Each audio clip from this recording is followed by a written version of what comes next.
എല്ലാ കൂട്ടുകാർക്കും രമ്യാസ് വേൾഡിലേക്ക് സ്വാഗതം. അപ്പം ഞാനിന്നൊരു അടിപൊളി വെജിറ്റബിൾ ക്രഞ്ചി സാലഡ് റെസിപ്പി ആയിട്ടാണ് കേട്ടോ കൂട്ടുകാരെ വന്നിരിക്കുന്നത്. എനിക്ക് ഏറ്റവും ഇഷ്ടപ്പെട്ട ഒരു സാലഡാണ് കേട്ടോ ഇത് കഴിച്ചാൽ നമ്മളിങ്ങനെ കഴിച്ചുകൊണ്ടിരിക്കും കേട്ടോ. അപ്പോൾ കൂട്ടുകാർക്കും ഇത് ഇഷ്ടമാവുമെന്ന് തന്നെ ഞാനും വിശ്വസിക്കുന്നു കേട്ടോ.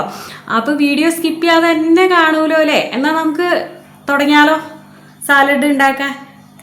സാലഡ് ഉണ്ടാക്കാനായിട്ട് ഞാൻ എടുത്തു വച്ചിരിക്കുന്നത് ഇവിടെ ഇതൊക്കെയാണ് കേട്ടോ കൂട്ടുകാർ. അതായത് ഒരു കുക്കുംബറിൻ്റെ ഒരു പകുതി എടുത്തു വെച്ചിട്ടുണ്ട്, 2 ചെറിയ ക്യാരറ്റ്, ഒരു പച്ചമുളക്, പിന്നെ ഒരു സവാളയുടെ പകുതി എടുത്തിട്ടുണ്ട് കേട്ടോ, ഒരു തക്കാളി എടുത്തിട്ടുണ്ട്, പിന്നെ കോവയ്ക്ക. അത് നമ്മുടെ വീട്ടിലുണ്ടായതാണ് കേട്ടോ. അപ്പം എനിക്ക് ഇഷ്ടം, ഞാൻ പച്ചയ്ക്ക് അല്ലാതെ തന്നെ ഇത് കഴിക്കാറുണ്ട് കേട്ടോ. അപ്പോൾ പിന്നെ ഏതായാലും നമുക്ക് സാലഡിലും ചേർക്കാമെന്ന് വിചാരിച്ച് ഞാൻ എടുത്തു വെച്ചതാണ്.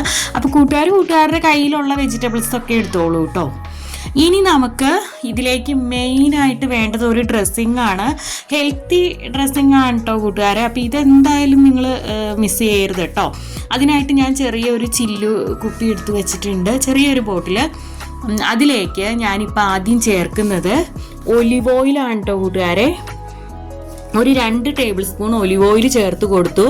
ഒരു 2.5 ടേബിൾ സ്പൂൺ ഒട്ടും പുളിയില്ലാത്ത തൈരാണ് കേട്ടോ. കട്ട തൈരാണെങ്കിൽ അതാണ് കേട്ടോ ഏറ്റവും നല്ല, അതാണ് ചേർത്ത് കൊടുത്തിരിക്കുന്നത്. പിന്നെ അടുത്തതായിട്ട് ഉപ്പ് ചേർത്ത് കൊടുത്തു. ഇനി ഇതിലേക്ക് നമുക്ക് ചേർക്കേണ്ടത് തേനാണ് കേട്ടോ. അത് ഒരു 2 ടേബിൾ സ്പൂൺ തേൻ ചേർത്ത് കൊടുത്തിട്ടുണ്ട്. പിന്നെ കുരുമുളക് പൊടി ഒരു 1.25 ടീസ്പൂൺ കുരുമുളക് പൊടി ചേർത്ത് കൊടുത്തിട്ടുണ്ട്. ഇത് നാരങ്ങ നീരാണ് കേട്ടോ. ഒരു ടേബിൾ സ്പൂൺ നാരങ്ങ നീരും ചേർത്ത് കൊടുത്തിട്ടുണ്ട്. ഇനി ഇത് നന്നായിട്ട് മുറുക്കി അടച്ചിട്ട് നന്നായിട്ട് ഷേക്ക് ചെയ്യുക കേട്ടോ. എന്നാലാണ് ആ എല്ലാ ഫ്ലേവറും നമുക്ക് കിട്ടുള്ളൂ. അപ്പോൾ നന്നായിട്ടൊന്ന് കുലുക്കി എടുക്കുക. ഇനി ഞാനിതാ സാലഡ് റെഡിയാക്കാനായിട്ടുള്ള ബൗൾ ഇവിടെ എടുത്ത് വെച്ചിട്ടുണ്ട്. അപ്പം നമ്മൾ പറഞ്ഞ പച്ചക്കറികളെല്ലാം ഞാനിവിടെ നുറുക്കിയെടുത്തിട്ടുണ്ട്. തക്കാളിയും കുക്കുംബറും അതുപോലെ തന്നെ കോവയ്ക്കയും പച്ചമുളകും എല്ലാം നുറുക്കിയെടുത്തിട്ടുണ്ട്. അപ്പോൾ കൂട്ടുകാർക്ക് ഏത് ഷേപ്പിൽ വേണമെങ്കിലും നുറുക്കിയെടുക്കാം കേട്ടോ. എന്നിട്ട് നമ്മൾ ആ ഡ്രസ്സിങ് നമ്മൾ ഇതിലേക്ക് ചേർത്ത് കൊടുക്കുകയാണ് കേട്ടോ. ഇനി ഇത് നമുക്കൊന്ന് മിക്സ് ചെയ്ത് കൊടുക്കാം. ഉപ്പൊക്കെ ഒന്നോടെ നോക്കിയിട്ട് വേണമെങ്കിൽ ഈ സമയത്ത് എന്തെങ്കിലും കുറവുണ്ടെങ്കിൽ ചേർത്ത് കൊടുക്കാം. അപ്പം മധുരമൊക്കെ ഇഷ്ടമുള്ള കൂട്ടുകാരാണെന്നുണ്ടെങ്കിൽ സ്വല്പം കൂടെ ഹണി വേണമെങ്കിൽ ചേർത്ത് കൊടുക്കാം കേട്ടോ. നല്ല ടേസ്റ്റാണ് കേട്ടോ ഇത്.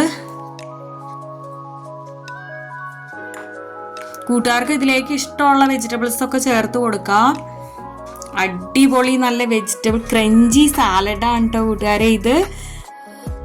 ഈ ഡ്രസ്സിങ് ഇങ്ങനെ തന്നെ ചേർത്ത് കൊടുക്കണം കേട്ടോ. ഇത് മിസ് ചെയ്യരുത് കേട്ടോ. നല്ലൊരു ടേസ്റ്റാണ് കേട്ടോ സാലഡിന്. എനിക്ക് ഒത്തിരി ഇഷ്ടം ഇങ്ങനെ ചേർത്ത് ഉണ്ടാക്കി. എത്ര സാലഡ് കഴിക്കില്ലാത്തവരും ഇഷ്ടമില്ലാത്തവരും ഇങ്ങനെ ഉണ്ടാക്കുമ്പോൾ കഴിക്കൂ കേട്ടോ. സാലഡ് കഴിക്കുന്നത് കൊണ്ടുള്ള ഗുണങ്ങളെ കുറിച്ചിട്ടുള്ള വീഡിയോ ഞാൻ കഴിഞ്ഞ ദിവസം ഇട്ടിട്ടുണ്ടായിരുന്നു കേട്ടോ. കൂട്ടുകാരെ കാണാത്തവരുണ്ടെങ്കിൽ ഒന്ന് പോയി കണ്ടോളൂ കേട്ടോ. ഒത്തിരി ഗുണങ്ങളുണ്ട്. അപ്പോൾ ഈ സാലഡ് റെസിപ്പി കൂട്ടുകാർക്ക് ഇഷ്ടപ്പെട്ടു എന്ന് വിശ്വസിക്കുന്നു കേട്ടോ. നല്ല ഹെൽത്തിയുമാണ്, ഈസിയാണ്, അതുപോലെ അടിപൊളി ടേസ്റ്റി സാലഡും ആണ് അല്ലേ. അപ്പം എല്ലാവരും ഇങ്ങനെയൊന്ന് ഉണ്ടാക്കി നോക്കട്ടെ. ഇത് ചപ്പാത്തിയുടെ കൂടെ സൂപ്പറാണ് കേട്ടോ ഈ സാലഡ് കഴിക്കാൻ. അപ്പം ഇനി നല്ലൊരു വീഡിയോ ആയിട്ട് വരുന്നത് വരെ okay, Tata, bye bye, thanks for watching.